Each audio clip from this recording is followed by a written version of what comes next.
I mean, they're all pretty well rounded in all departments. You know, the one guy that didn't play at the start of the tournament who's done really well is obviously Mohamed Shemi. He's a class bowler to right and left armers, so yeah, he's going to be a big one. But again, these are guys we've played a lot, so you know, all our batters can draw on moments where they've you know, taken on these bowlers and done well.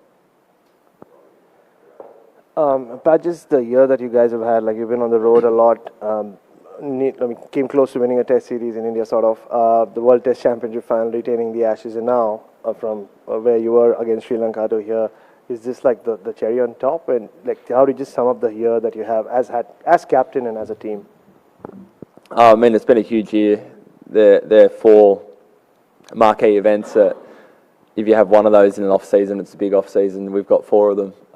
So being really proud of all those things you mentioned, not only the wins, but, you know, the guys have spent, you know, for some of the guys, have probably spent less than a couple of weeks in their own bed since the end of the Aussie summer. So, yeah, one thing that stayed consistent has been the morale in the group. The guys have been awesome. They're so up for every game they play. And, yeah, to put ourselves in a position of this, it would just top off an incredible year, and yeah, probably a career-defining year that a lot of us will look back on in years to come and be pretty proud of. Hi, Pat. Of all the teams, are Australia most equipped mentally to be immune to a partisan crowd of this size? I mean, potentially. We play over here in India a lot, so the noise is not something new.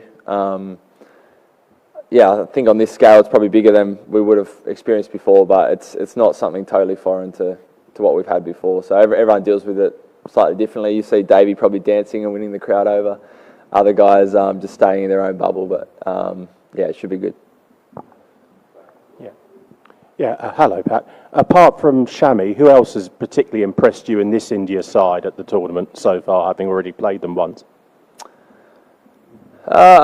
Yeah, I think again, you know, they're pretty well rounded. They've got 5 guys that bowl 10 overs pretty much every match. You know, I think their spinners have done well through the middle overs, Kuldeep and Jadeja. So they're going to be a tough proposition like they always are.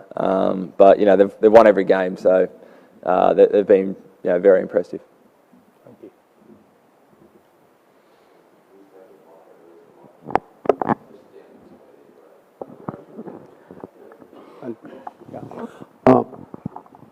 How much importance? How much importance you give to pitch going into a match, and what if it suits to horse side? And do you expect, looking into this pitch, do you expect any change in tactics from Indian side?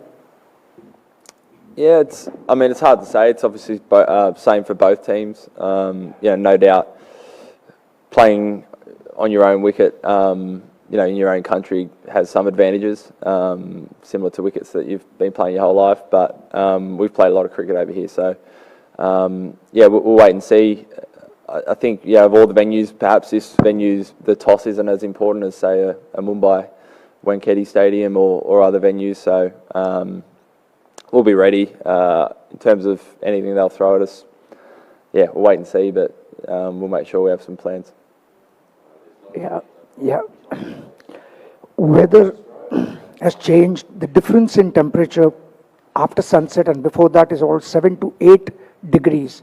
Do you think that will impact in any way, kind of you decide what to do first, to bat first, or on the wicket also? Will it impact you said the wicket is very firm, but will it impact? Because the difference in temperature is about 7 to 8 degrees. Yeah, I think the biggest difference is the dew.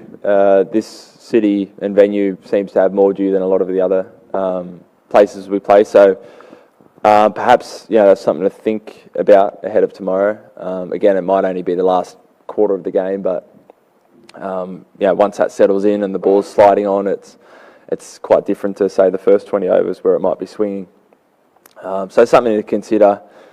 Yeah, I think you kind of got to weigh up, you know, batting during the day when it might be a bit easier than under lights, but knowing that late in the second innings it could also slide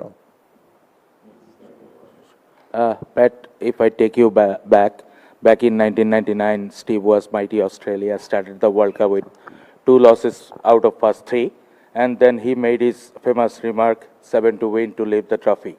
So this time your team also started with 2 losses, and now you are in the final, 1 more to go. Do you find any similarity? I mean, I keep saying it's a long time ago, so we can't draw too many conclusions from that, but I'm happy to draw a conclusion from that one. So, yeah, I like it.